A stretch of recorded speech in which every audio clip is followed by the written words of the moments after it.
if things need to change in Fiji in terms of how the two major ethnic communities live together and work together, we need to begin to start to think about how you can develop a new generation of people, because it's very difficult to change adults' perspectives, their views on this particular issue. It might be easier to work with young people. Opportunities have to be created at all levels, from the children, the youth, and the elders. If we're able to convince the youth and the children, then it will be a sustainable approach. And I was very lucky to have gone to a multiracial school where I sort of learnt about multiracialism and how we need to live together and work together. And that's been a very solid foundation for me.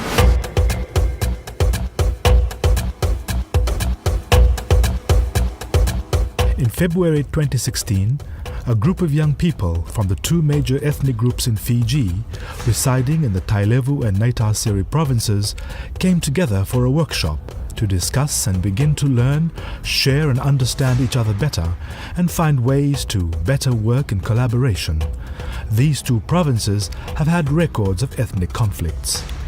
Bringing these young people together to actually start to discuss and to learn from each other, understand each other from that perspective is a good strategic way forward to thinking about the bigger issues that exist in Fiji in terms of race relations and multiculturalism. I thought that I knew a lot, but in reality it was very little. So we were living like side by side with each other, but we had very little knowledge like about each other. So after this workshop, I came to know a lot about the Itoke brothers and sisters. The workshop was very effective because in that workshop we are able to be given a safe space where we could voice out our opinion about the other Indo-Fijian race that we had the workshop with. It's an eye-opening for us because most of us have been living with this Indo community right beside us when we are not aware of their culture and their traditions that they observe. And there are things that we take for granted which they value, and the things that we value, and they're really envious about it. For me personally, I've never stayed with the Itokes like that, to interact with them, left alone on some place and then to live with them, to learn with them for living away from family for like a week or so. So it was amazing, a great experience, I would say. When you want to know deeper into someone, you have to go back to his root. You have to understand him quite a lot. You have to talk to him. We have to allow him or her to come to your place. And I think this will take time to go. As the workshop progressed, personal defenses fell away, barriers were broken, and trust began to develop. I have a son as well who went into the workshop. He was very personal with what happened. He said, well, Dad, this workshop is supposed to be carried out with more of the youths. Like we have been seeing each other without that we know each other. But little did we know that our Indo-Fijians, they have plenty of things to share. They also have plenty of things that they want to know, but they don't have that courage to come forward. They don't know the channels to follow. They cannot. They have fear as well. Yes, that sharing from my son's experiences. I very strongly feel that our youths have a lot of potential to be able to do peace building work, work of harmony, building relationships. And we always hear so many times people say that the youths are our leaders for tomorrow. So if we wish to have good leaders to lead the country, lead the people, lead their families, we need to contribute towards this, building these youths from a young age so that they are built with values where they're coming from, their cultural values, and also their religious values, the beliefs they have, so that becomes a very major contribution in their lives, that their leadership is built on those values. While different ethnic groups have lived side by side in Fiji for many years, there have been very little serious attempts to gain a better and deeper understanding and respect of each other's culture and traditions, and discrimination along racial lines based on stereotypical misconceptions continue to prevail. Neither one of the two major races have thought it fit that why can't we come to learn the other races' issues? Why can't we accept their shortcomings? Why can't we even learn the language to start off with? You go in the rural areas, and I must give more credit to the Itoke. You find a lot of Itoke people are able to speak at least Hindi and able to communicate. But it's sad that the Indian community has not gone.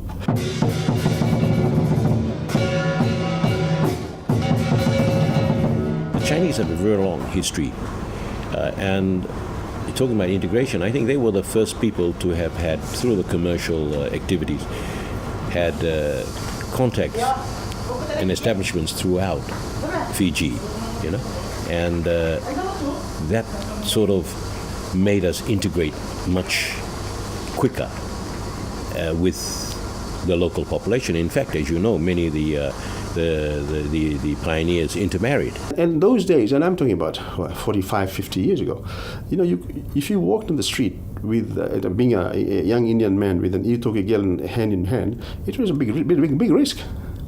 It was a big risk because you were putting your life on the line with the Wafis or anybody else who met you on the street. So, but it was very different then. Today it's not. The young people don't care. I met some people today, women's thing that we're doing, and they're saying they don't care who they marry. They want to marry to be happy. They don't want to marry because it's religiously right, it's culturally right, it's socially right. And I think we are really moving in that direction. But all I'm saying is the elders, the leaders, the teachers, they have to brace themselves for the change that this is going to happen. The barriers exist at all levels. The children's level, the youth level, the elders or the old people levels. Barriers exist. Although they come together, but it's limited. If the opportunity for them is created for them to come and express themselves freely, without hesitations, without holding back, then you should be able to understand other people's culture and traditions. I feel that we need to move out from our own churches, our very comfort zones, towards the other churches, ecumenical understanding, and not only ecumenical but also reaching out to other faith denominations, interfaith aspect, working with the Hindus, working with the Islam and other many denominations that is in the country.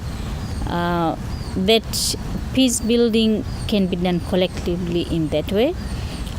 We can do, our churches can do, but we cannot do everything. So we need the help, and we need to journey with the other people of other faith denominations to be able to collectively get engaged in the peace building work.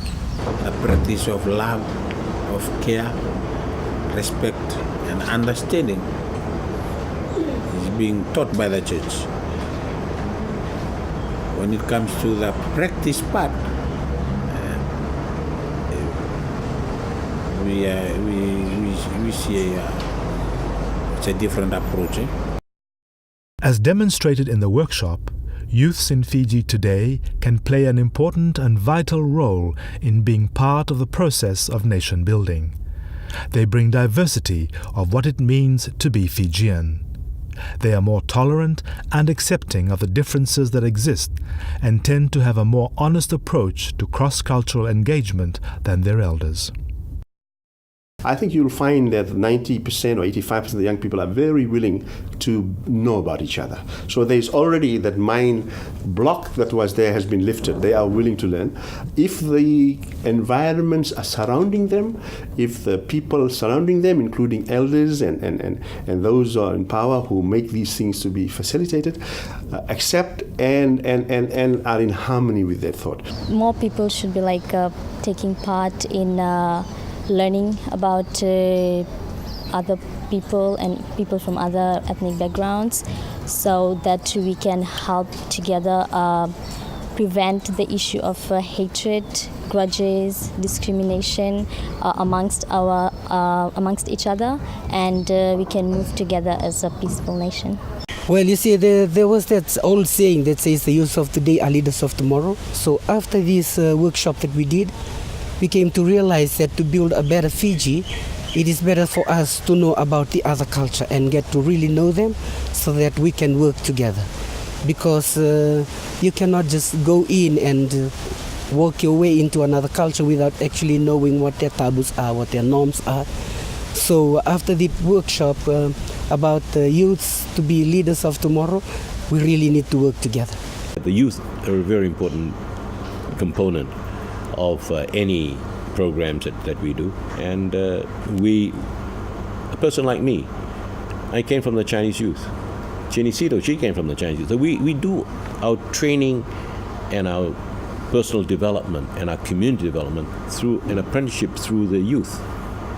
And we develop from there. Maybe it's time that I thank the United Nations, UNDP, for coming up with that good idea for youths to come together in partnership, in trying to interact, integrate, collaborate with each other, especially the big races in Fiji. While most people are comfortable with their ethnic identity, there hasn't been a national identity. Until recently, when the Fijian government legislated that all citizens of Fiji be called Fijian. While this has received mixed reactions, it is, however, a positive move for all people born and bred in Fiji to have a national identity. Being called Fijians, though personally I wasn't comfortable with it for some time, but then I tried to look beyond myself to Fiji as a whole and coming generations.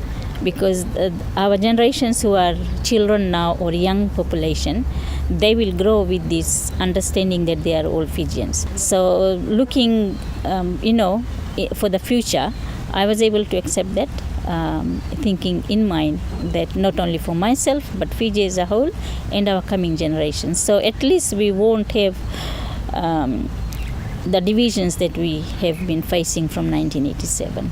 We've now called ourselves in Fiji, we are now called all Fijians, but what does that really mean?